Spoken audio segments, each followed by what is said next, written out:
with monster hits like It's Not Unusual, Delilah, Kiss, What's New Pussycat, and If I Only Knew. Welsh legend Tom Jones didn't just make music. He made generations fall head over heels. He's been called a legend, a heartthrob, and one of the nicest guys in showbiz. But let's get one thing straight. Being nice doesn't mean being a pushover. For decades, Tom played it cool, stayed in his lane, and let his music do the talking. But even legends have their breaking point. And now, at 85, Sir Tom is done keeping quiet. In a jaw-dropping reveal, he's naming the 6 artists who got on his bad side.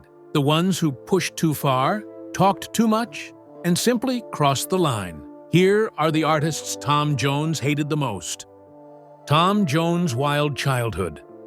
Before he was clashing with people in the music industry, Tom Jones was just a shy kid from South Wales.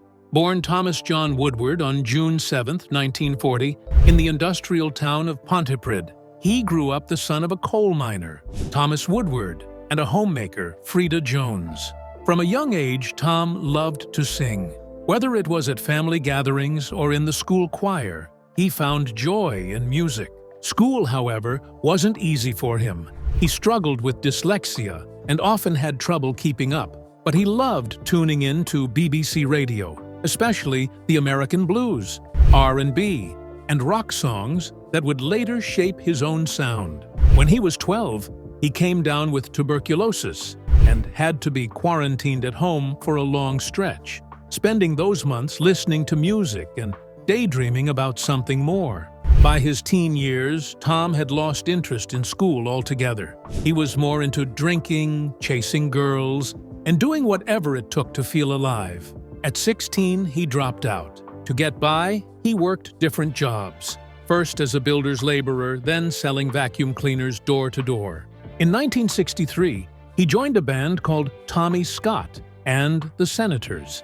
They were a local favorite with a sound that stood out, but they were stuck in a small-town circuit with few real opportunities. That changed in 1964 when London-based music manager Gordon Mills discovered him. Mills saw star potential and brought him to London, quickly signing on as his manager. It was Mills who suggested the name change to Tom Jones, borrowing from the hit 1963 film starring Albert Finney, to make him sound bold and familiar. Decca Records signed him shortly after. His debut single, Chills and Fever, didn't get much attention, but his next release, It's Not Unusual, did wonders. With its carefree, soulful energy, the song hit #1 on the British charts and cracked the top 10 in the US. That breakout hit landed Tom an appearance on The Ed Sullivan Show, and his career took off. Throughout the rest of the 60s, he released a steady string of hits. Once Upon a Time, With These Hands, Green, Green, Grass of Home, a UK #1, Detroit City, Delilah, Help Yourself, I'll Never Fall in Love Again, and I'm Coming Home. Songs that cemented his place as one of the decade's most recognizable voices. His reach extended beyond radio. In 1965, Tom performed the theme song for the screwball comedy What's New Pussycat, written by Burt Bacharach and Hal David, famously recorded with 5 clashing pianos in the mix. That same year, he lent his voice to Thunderball, the title song for the James Bond film. In 1966, he sang the theme for Promise Her Anything and picked up a Grammy for Best New Artist. From 1969 to 1971, Tom became a TV fixture with his variety show, This Is Tom Jones, which aired in both the US and the UK. Around that time, he released She's a Lady, one of his most iconic hits. The track reached #2 in America, though its lyrics didn't quite sit well with the growing feminist movement. In the 70s, Tom made Las Vegas his second home. He performed regularly, toured the world, and hung out with Elvis Presley. He also co-founded Mam Records with Gordon Mills. Toward the end of the decade, his US chart presence started to fade, but he still scored a top 20 hit with Say You'll Stay Until Tomorrow. Everything changed again in 1986, when Mills passed away. Tom's son, Mark, stepped in as his manager. A year later, Tom returned to the UK charts with A Boy From Nowhere, a powerful ballad that climbed to number 2. From 1988 to 1991, Tom focused on collaborations. He teamed up with Art of Noise for a loud, funky remake of Prince's Kiss, a UK top 5 hit with a music video that won the MTV Breakthrough Award. In 1991, he joined Van Morrison on the album Carrying a Torch. Tom's later career proved he wasn't going anywhere. He released The Lead and How to Swing It in 1994, followed by Reload in 1999. Reload became a massive success, 6 times platinum in the UK, with fun modern covers like Mama Told Me Not to Come and the cheeky dance floor hit Sex Bomb. He also branched into TV and film, popping up on The Simpsons, co-hosting award shows, and acting in movies like Mars Attacks and Agnes Brown.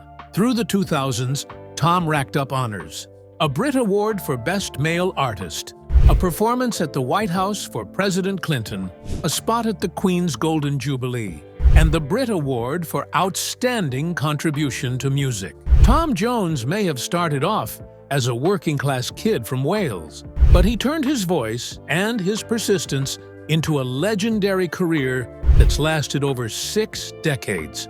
Now, while Tom Jones has clearly had a successful career, he has butted heads with a person or two in the music industry.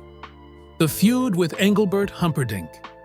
Back in the 1960s, Tom Jones and Angelbert Humperdinck were 2 of the sexiest voices in music, soulful, swaggering, and sending women everywhere into a frenzy. Now, both in their 80s, they're still performing, still drawing crowds, and still making headlines. Not for their hits, but for a feud that refuses to die. While their rivalry began decades ago, it's clear the two have never truly buried the hatchet.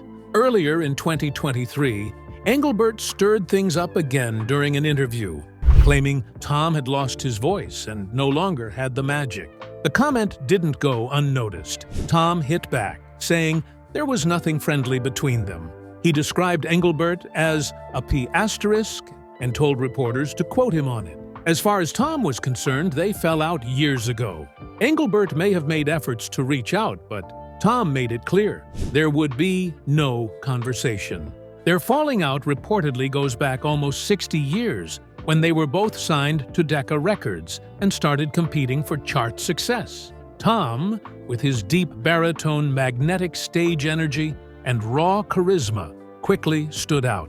He came from humble beginnings in Pontypridd, a Welsh mining town, and had already been fronting a local band, Tommy Scott and the Senators, before he caught the attention of manager Gordon Mills.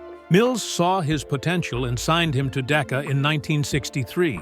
Tom's early hits, like It's Not Unusual and the James Bond theme Thunderball, catapulted him into stardom by the mid-60s. That sudden rise wasn't easy for others to watch, especially Arnold George Dorsey, who was performing under the name Jerry Dorsey at the time and had been struggling to break through. In 1965, Mills signed Dorsey to Decca too, but within weeks Mills decided he needed a makeover. Dorsey was rebranded with a new, outrageous stage name, Angelbert Humperdinck, borrowed from a 19th-century German composer. According to Tom's biographer Colin McFarlane, the name came about after Mills got drunk one night and noticed the name on an album cover lying near his record player. Inspired, or possibly just impulsive, he called around announcing his discovery of a brand-new singer named Angelbert Humperdinck. Arnold, apparently, couldn't even pronounce his new name for the first few weeks. People were baffled when he first appeared on the scene. "Who's this guy, Angelbert Humperdinck?" became a common refrain. Though they shared a manager and a label, Jones and Humperdinck never developed much of a bond. According to insiders, what started as a chart rivalry slowly turned into something more personal. Over time, the distance between them only grew. The exact moment their friendship soured isn't entirely clear, but in 2015, Tom's former partner Charlotte Laws shed some light. She told the Mirror that back in 1979, Angelbert had flirted with her. She informed Tom about the encounter, and he just sat there in stony silence. Reflecting on the tension, she believed it had always come down to old-fashioned jealousy, competition not just for chart positions, but for attention, admiration, and status. Years later, Angelbert appeared ready to let the past go. During the pandemic, he spoke about how the global crisis had reminded people of what really matters. In that spirit, he shared that a silly grudge felt petty. He hoped Tom felt the same way, and said he would love the chance to mend the broken bridge between them. He expressed his admiration for Tom's talent and called him one of the greatest singers the world had ever known. Reflecting on the death of Tom's wife Linda in 2016, Angelbert revealed he had sent condolences, but never received a response. He admitted that the silence had hurt. If Angelbert had been hoping for reconciliation, Tom's reaction put that hope to rest. When asked by Metro whether he'd ever make peace with his longtime rival, Tom didn't hold back. His reply was blunt. Once AC asterisk, asterisk, asterisk. Always AC asterisk, asterisk. Their feud has lasted nearly 6 decades, and judging by their most recent comments, it's still as raw as ever.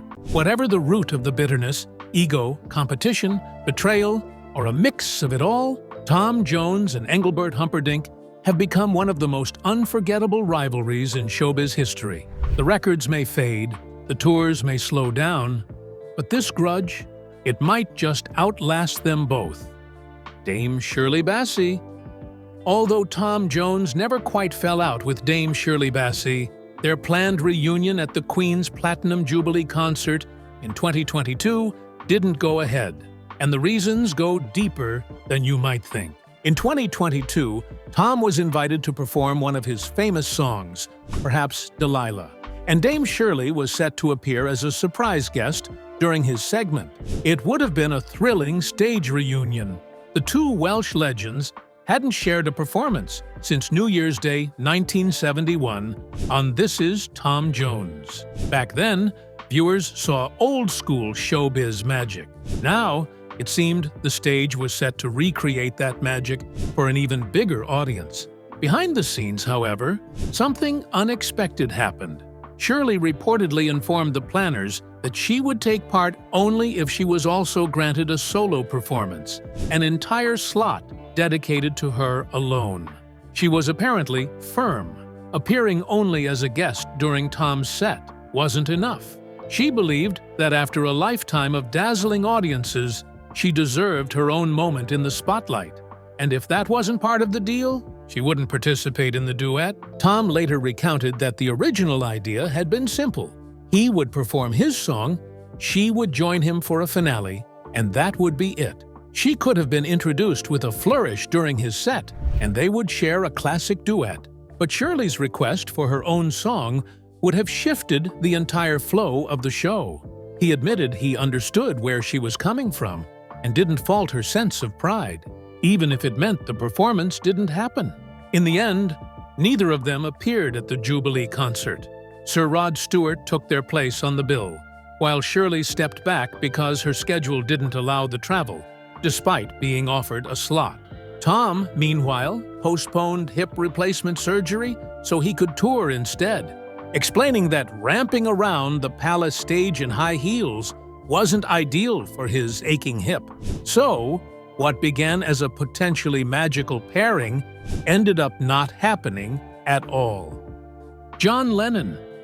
John Lennon was famous for preaching peace and love, but behind the scenes, not every interaction followed that script. In fact, Tom Jones once revealed that the former Beatle rubbed him the wrong way so badly, he wanted to punch him.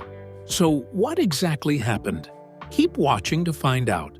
Their first meeting took place on the set of the popular British TV show Thank Your Lucky Stars, which ran from 1961 to 1966. The year was 1965, and Tom had just started to ride the wave of fame following the success of It's Not Unusual. That day, he had been invited to appear on the show and decided to watch the Beatles run through their rehearsal before the cameras began rolling. Tom remembered Lennon walking out onto the floor first. guitar in hand, and catching sight of him. Out of nowhere, Lennon looked up and said, "It's not a unicorn, it's an elephant." Then, just as quickly, he followed it up with a pointed line, calling out, "How are you doing, you Welsh P******"? Tom didn't let it slide. He shouted back, daring Lennon to come closer. "Come up here, you scouse per *****, and I'll show you." There was genuine heat in the moment, and for a second, things looked like they could explode into a full-blown fight. But as the years passed, Tom came to see it differently. He chalked the whole thing up to Lennon's twisted sense of humor. He later described the remark as part of John's way of testing people. Provocative, sharp-tongued, but not necessarily malicious. Despite the rough introduction, the two eventually got along. Whatever tension had flared up that day didn't stick. For Tom, the memory lingered more as a surreal brush with one of music's most unpredictable icons.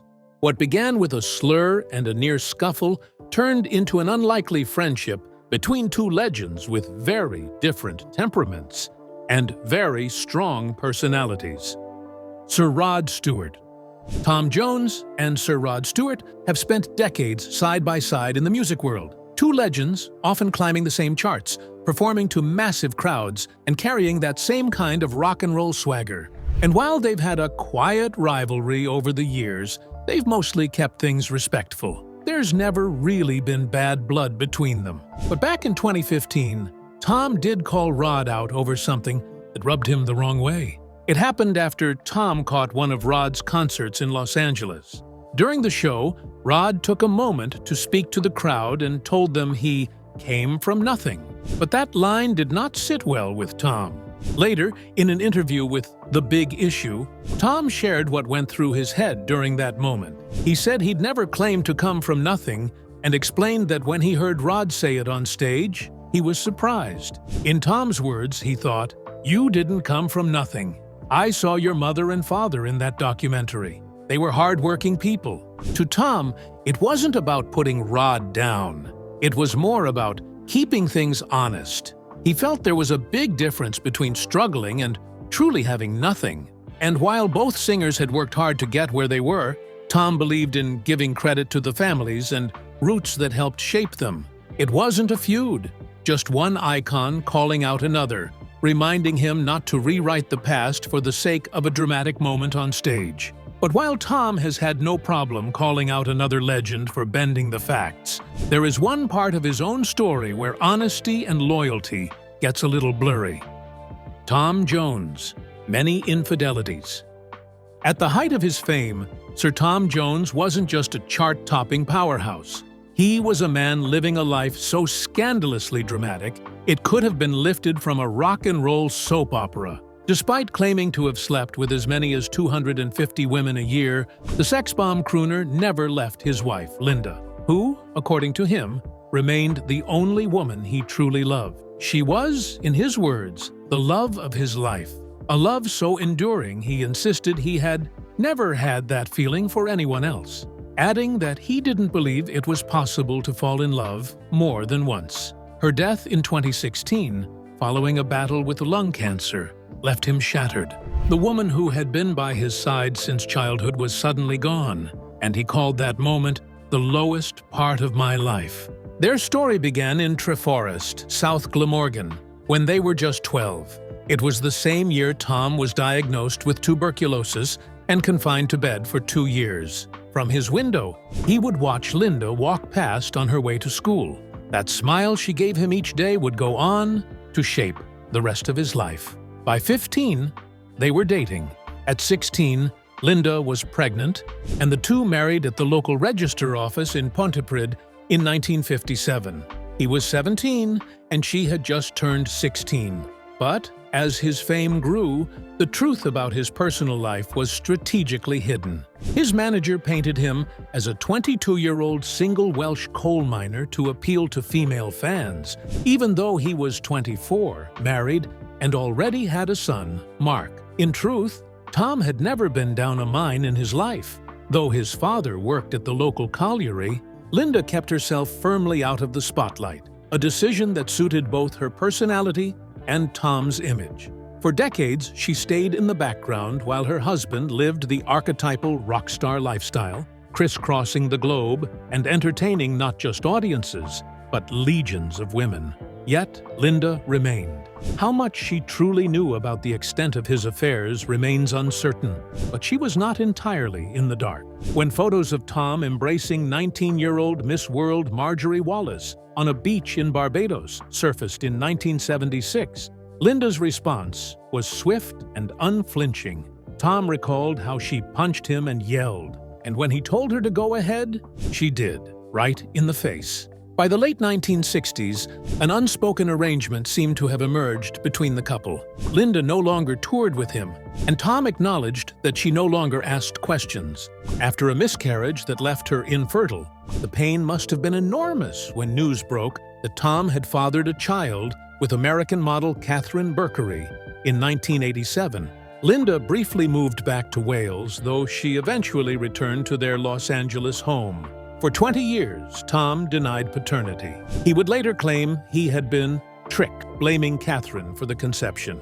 In the end, he paid £50,000 in an out-of-court settlement. Though they lived together, they often existed in parallel. Biographer Sean Smith once estimated that despite being married for over half a century, the couple had probably spent no more than 10 actual years in each other's company. Linda, who hadn't flown in years and was unlikely to ever return to the UK, lived a quiet life with her housekeeper and gardener as her primary companions. When Tom was home, their life was surprisingly ordinary. Slow drives, television, books in the sun, pensioners in paradise. Linda struggled with depression for most of her life. In later years, her health declined further. Emphysema forced her to rely on a stairlift, and agoraphobia left her increasingly isolated. Tom spoke of how she had lost her spark. Despite the women, the distance, and the emotional strain, her death devastated him.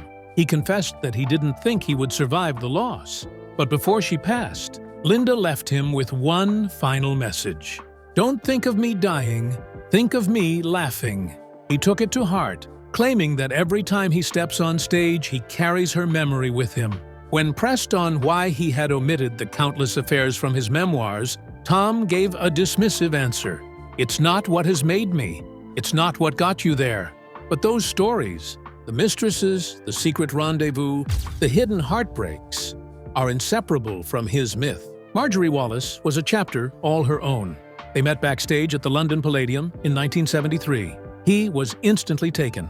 Just a month later, he was buying matching bracelets, one for Linda, one for Marjorie, whose birthday happened to be just days apart from his wife's. The affair became public when they were caught kissing on a beach in Barbados in 1974, and Marjorie was swiftly stripped of her Miss World title. 2 weeks later, tragedy struck. Her fiancé, racing driver Peter Revson, died during a practice run for the South African Grand Prix. She turned to Tom for comfort. Their relationship carried on until they were once again exposed by paparazzi at Caesar's Palace in Las Vegas. Fearing Linda's wrath, Tom ended it. He confided in a friend that "this one could really get to me." Marjorie, who later dated footballer George Best and tennis star Jimmy Connors, claimed she and Tom stayed in touch, occasionally speaking on the phone. She called his voice beautiful and said she always kept an eye on his career. Another major figure in his secret life was Mary Wilson of the Supremes. Their 2-year affair began in 1968 during a U.S. tour. But when she flew to the UK for a performance in Bournemouth, Linda caught wind of it. Tom and his manager scrambled to hide any trace of Mary's presence in his flat, except for the meal she'd made, still in the oven. Linda wasn't fooled. She told Tom, in no uncertain terms, that he'd better sort it out, because you won't be able to do anything without your balls. Mary later admitted she had been in love with him, deeply so. Though she knew he was married, it didn't stop her feelings. It was Tom who eventually ended the affair. Years later, Mary would call him one of the loves of her life. His conquests didn't stop there. He was also romantically linked to TV host Charlotte Law and Cassandra Peterson, better known as Elvira, Mistress of the Dark, who once claimed she lost her virginity to him. The flings were endless, the devotion from fans just as ferocious. At his concerts, women would throw their underwear on stage. So common was his activity that he allegedly had 2 dressing rooms while on tour, one for wardrobe, the other dubbed the workbench for late-night escapades. His libido was legendary, and sometimes just plain bizarre.